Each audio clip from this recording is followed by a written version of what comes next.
The Devil's Workshop. In a quiet suburban neighborhood, nestled among manicured lawns and white picket fences, there stood a house that seemed to hold a secret. Its charm masked an enigmatic aura, and the garage that sat at the end of the driveway held a mystery that whispered through the wind.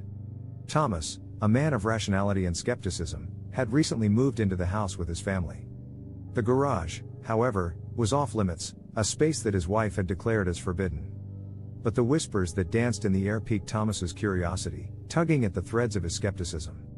One night, as the moon hung low in the sky, Thomas found himself standing before the garage's door. A sliver of light escaped through the cracks, illuminating the worn wooden floor. The air was heavy with the scent of memories, secrets waiting to be uncovered. With a mixture of trepidation and fascination, Thomas pushed open the door. Inside, the air was thick with the scent of sawdust and old wood. Tools hung on the walls, their shadows dancing in the dim light. But in the center of the garage stood a workbench, a masterpiece of craftsmanship and artistry. Upon the workbench sat a box, its lid adorned with intricate carvings. It seemed to beckon to Thomas, an enigma waiting to be unraveled. His fingers brushed the lid, and with a soft creak, the box opened, revealing a swirling darkness within. As the darkness expanded, it took form, a figure that seemed to step out of the shadows, a being dressed in dapper attire, his eyes gleaming with a timeless knowledge.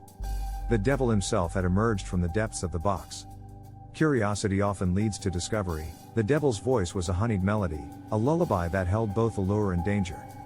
Thomas's heart raced, his mind warring between fascination and fear. "Who are you?" The devil's smile was a dance of shadows.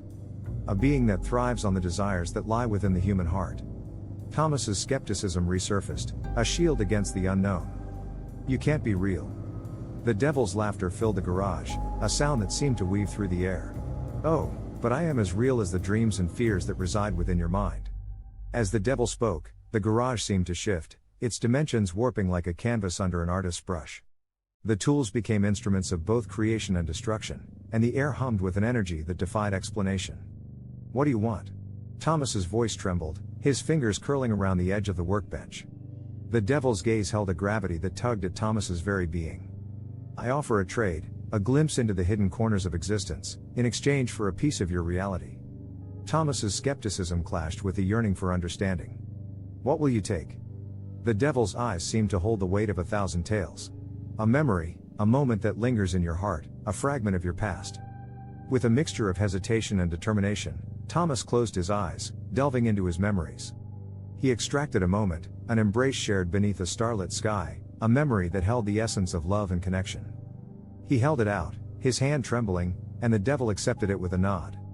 And then, with a flicker of his fingers, the devil wove threads of shadow and light, shaping the memory into a tapestry of existence.